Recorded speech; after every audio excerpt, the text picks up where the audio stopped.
গল্পের আজকে নতুন গল্প রবীন্দ্রনাথ ঠাকুরের লেখা ছেলেবেলা।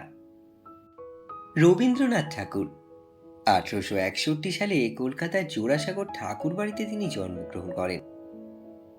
অল্প বয়স থেকেই ঠাকুর বাড়ি থেকে প্রকাশিত ভারতীয় বালক পত্রিকায় নিয়মিত লিখতেন। দীর্ঘ জীবনে অজস্র কবিতা, গান, ছোট গল্প, উপন্যাস, প্রবন্ধ লিখেছেন।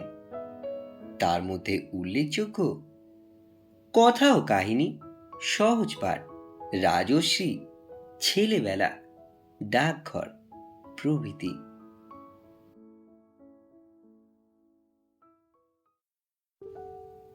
আমার জীবনে বাইরের খোলা ছাদ ছিল প্রধান ছুটির দেশ। ছোট থেকে বড় বয়স পর্যন্ত আমার নানা রকমের দিন ওই ছাদে নানাভাবে বয়ে চলেছে। আমার পিতা যখন বাড়ি থাকতেন, তার জায়গা ছিল তেতলার ঘরে। চিলেকোঠার আড়ালে দাঁড়িয়ে দূর থেকে কত দিন দেখেছি। তখন সূর্য ওঠেনি। তিনি সাদা পাথরের মূর্তির মতো ছাদে চুপ করে বসে আছেন, কোলে দুটি হাত জোর করা। মাঝে মাঝে তিনি অনেক দিনের জন্য চলে যেতেন পাহাড়ে, পর্বতে। তখন ওই ছাদে যাওয়া ছিল আমার 7 সমুদ্র পাড়ে যাওয়ার আনন্দ। চিরদিনের নিচে তলায় বারান্দায় বসে বসে রেলিংয়ের ফাঁক দিয়ে দেখে এসেছি রাস্তার লোক চলাচল, কিন্তু ওই ছাদের উপর যাওয়া লোক বসতির পিলপে গাড়ি পেরিয়ে যাওয়া, ওখানে গেলেই কলকাতার মাথার উপর দিয়ে পা ফেলে ফেলে মন চলে যায়, যেখানে আকাশের শেষ নীল মিশে গেছে পৃথিবীর শেষ সবুজে। নানা বাড়ি, নানা গড়নের উঁচু নিচু ছাদ চোখে ঠেকে। মধ্যে মধ্যে দেখা যায় গাছের ঝাঁকড়া মাথা। আমি লুকিয়ে ছাদে উঠতাম প্রায় দুপুর বেলায়। বরাবর এই দুপুর বেলাটা নিয়েছে আমার মন ভুলিয়ে।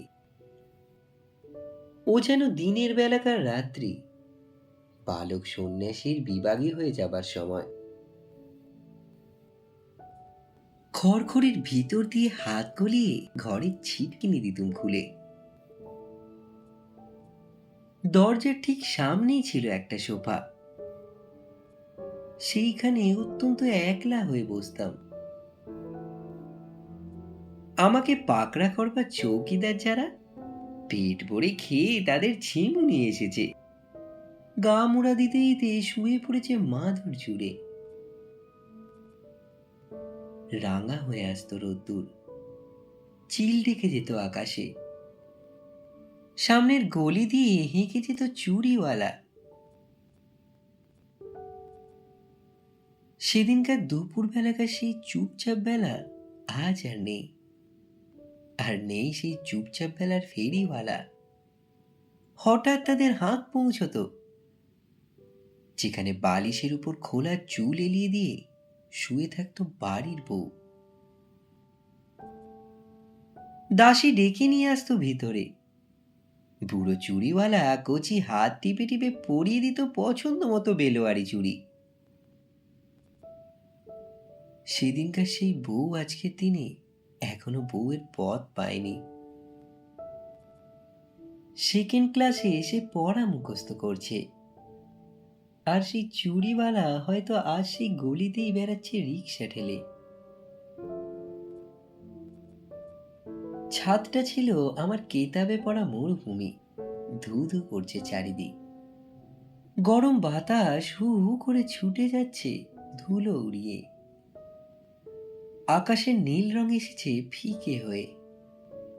এই ছাদের মরুভূমিতে তখন একটা ওয়েসিস দেখা দিয়েছিল। আজকাল উপরের তলায় কলের জলে নাগাল নেই, তখন তেতালার ঘরেও তার দৌড় ছিল। লুকিয়ে ঢোকা নাবার ঘর, তাকে যেন বাংলাদেশের শিশু লিভিংস্টন এইমাত্র খুঁজে বের করলে। কল দিতাম খুলে, ধারা জল পড়তো সকল গায়ে। বিছানার একখানা চাদর নিয়ে গা মুছে সহজ মানুষ হয়ে বসতাম। ছুটির দিনটা দেখতে দেখতে শেষের দিকে এসে পৌঁছালো। নিচে দেউড়ির ঘন্টায় বাজলো 4টে। রবিবারের বিকেল বেলায় আকাশটা বিশ্রী রকমের মুখ বিগড়ে আছে। আসছে সোমবারের হাঁ করা মুখের গ্রহণ লাগানো ছায়া তাকে গিলতে শুরু করেছে। নিচে এতক্ষণে পাহারা এড়ানো ছেলের খোঁজ পড়ে গেছে। দিনের আলো আসছে ঘোলা হয়ে। মন খারাপ নিয়ে একবার ছাদটা ঘুরে আসা গেল। নিচের দিকে দেখলাম তাকিয়ে পুকুর থেকে পাতি হাঁসগুলো উঠে গিয়েছে। লোকজনের আনাগোনা আরম্ভ হয়েছে ঘাটে। বটগাছের ছায়া পড়েছে অর্ধেক পুকুর জুড়ে। রাস্তা থেকে জুড়ি গাড়ির সইসের হাঁক শোনা যাচ্ছে।